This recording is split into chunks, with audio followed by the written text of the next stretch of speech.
My running challenge in January is complete. I've run 313 kilometers, and going forward, my training will now include an equal amount of cycling.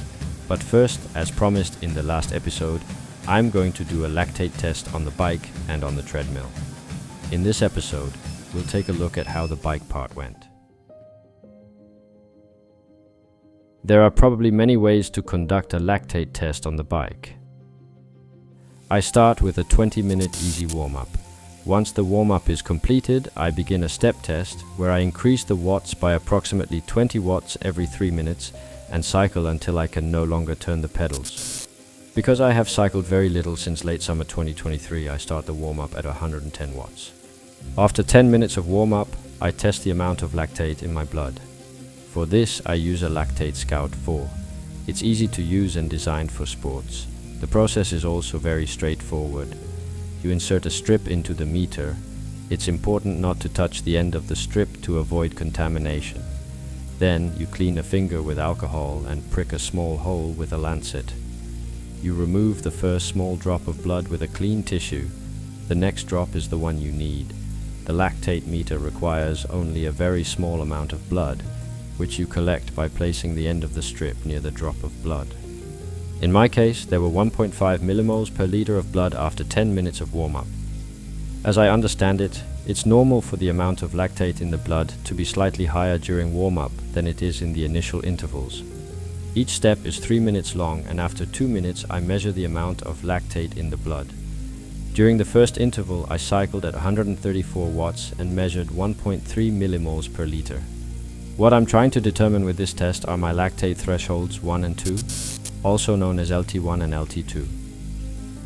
All training below LT1 falls into zone 1 or 2 training. Here you can train for hours without building up lactic acid. Anything above LT2 falls into zone 5 or 6 training. This is anaerobic training. Intense training where you can only sustain it for a relatively short period. Between LT1 and LT2, you have zones 3 and 4. These are the zones where you are challenged, but can sustain the effort for longer compared to when you go above LT2. A rule of thumb is that LT1 is around 2 millimoles per liter and LT2 is around 4 millimoles per liter. So, at 1.3 millimoles per liter, it means I'm not being pushed at 134 watts. In the second interval, I cycled at 154 watts and measured 1.1 millimoles per liter, still well below the 2 millimoles per liter threshold. You can also calculate your zones based on your maximum heart rate or perform an FTP test if you have a power meter on your bike. So why use a lactate meter, you might be thinking. Lactate, just like heart rate, is a true measurable physical parameter. In my opinion, measuring blood lactate combined with heart rate and watts makes the zones more precise, and I believe it makes training more effective. Especially because I want to train according to the Norwegian method, where 80% of the training takes place below LT1 and 20% above LT2. According to that method, it's important that the zones are precise. Right here, I'm cycling at 174 watts and conducting the measurement in the third interval and therefore the fourth measurement including the warm-up. I'm still staying below the 2 millimoles threshold with a reading of 1.7 millimoles per liter. Fast forward through the intervals and here I'm riding at 188 watts with a relatively low heart rate of 154 beats per minute, and my blood lactate is now over LT1 at 2.7 millimoles per liter.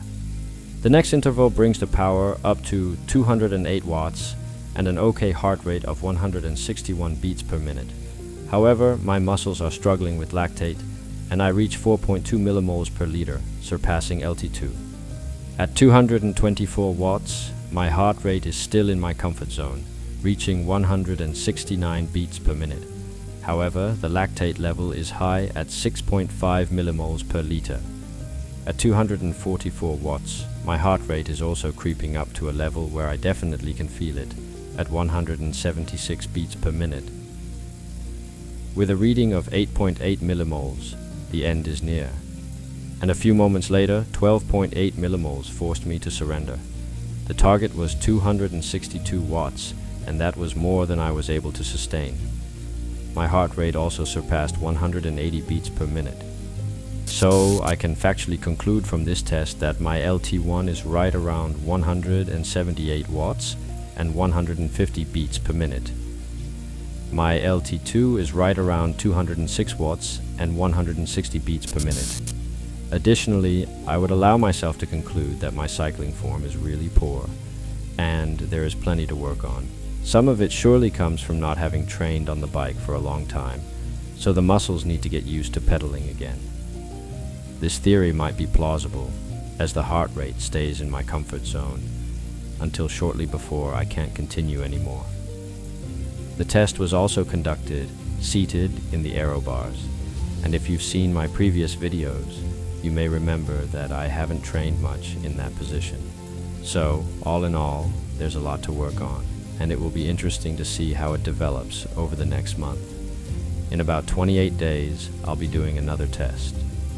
If you have any questions or comments, feel free to write in the comment section below. Next weekend, I'll be back with a video about my lactate test on the treadmill, so stay tuned. If you would like to follow my journey, please give this video a like and subscribe to my YouTube channel. Thanks for watching, and I hope to see you in the next one.